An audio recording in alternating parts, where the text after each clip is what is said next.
sobre isso, o último episódio da nossa série especial sobre os impactos da pandemia no desenvolvimento infantil.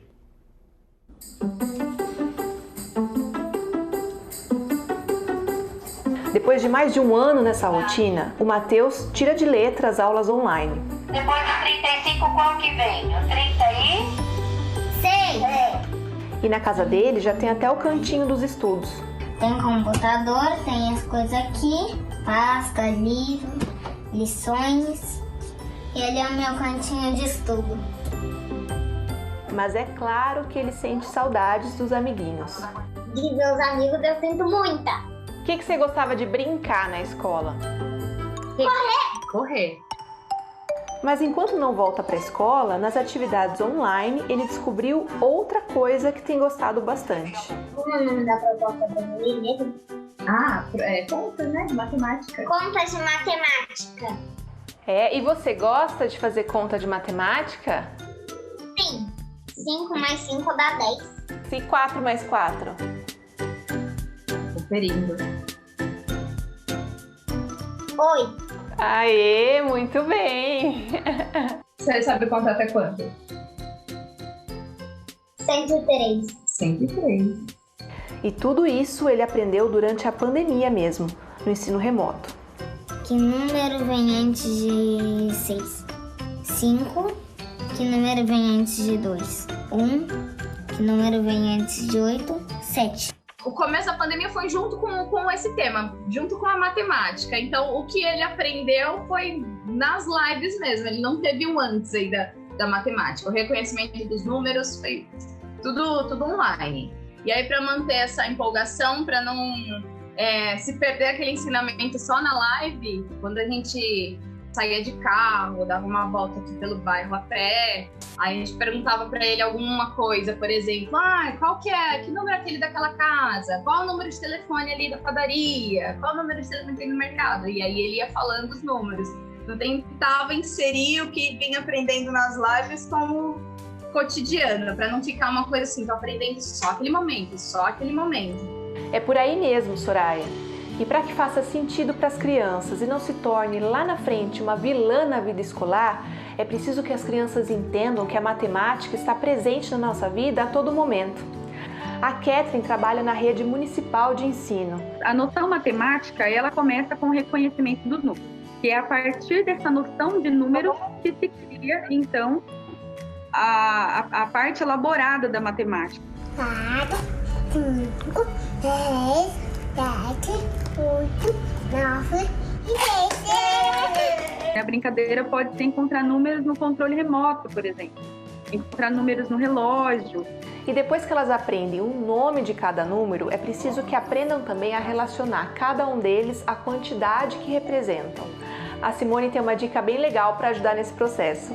Para a identificação de número e quantidade, que só foi uma solicitação que eu recebi esses dias de uma mãe, que ela não conseguia ensinar em casa, nesse momento de pandemia, ensinar a criança a identificar o número e a quantidade.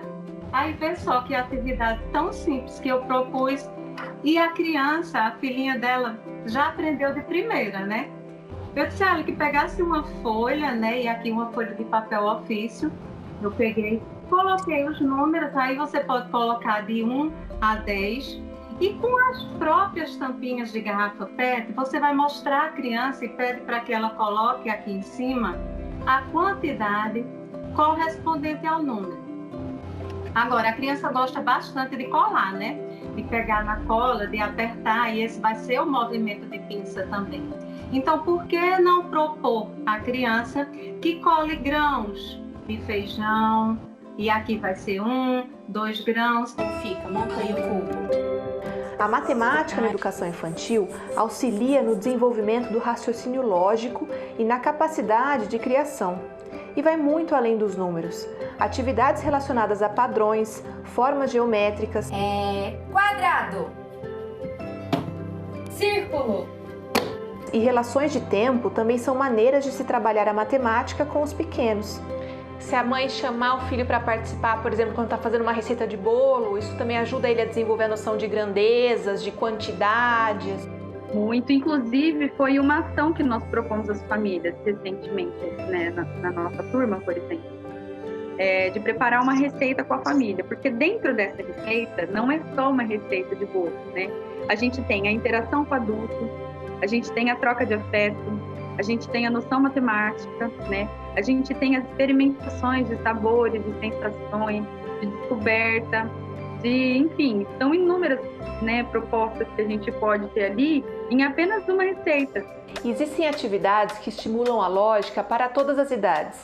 Para os bem pequenos, você pode fazer um jogo simples de associação de formas geométricas. Você só vai precisar de um papelão, uma régua, uma tesoura, uma caneta e tampinhas. Desenhe formas geométricas variadas no papelão. Depois, corte com a tesoura. Você pode colar um papel colorido ou pintar para ficar mais chamativo. No outro pedaço de papelão, desenhe as mesmas formas geométricas que você recortou, só que em tamanhos maiores. Para desenhar o círculo, você pode usar um potinho como molde. E daí o jogo é a criança acertar a associação das formas geométricas. Já para crianças a partir dos 4 anos, você pode dar uma dificultada.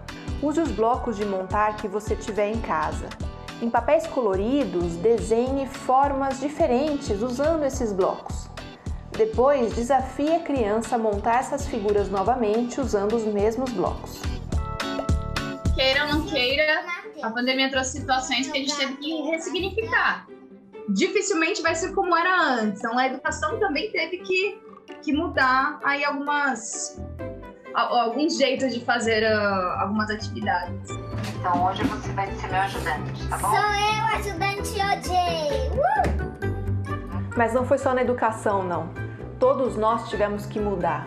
Olha só essa série de reportagens, feita toda em casa, com entrevistas pela internet.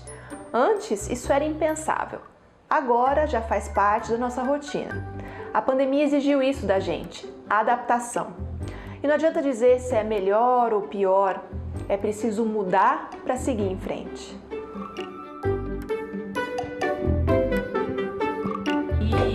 E esse, filho? Esse vai aonde? Tchau! E aí, gostou das dicas? Projeto impecável da nossa editora Juliana Viliotti, né? Lá no G1 Campinas tem uma galeria com todas as reportagens da série para você ver, para você rever, para você compartilhar quando quiser, g1.com.br/Campinas, e o QR Code também disponível aí na tela para você.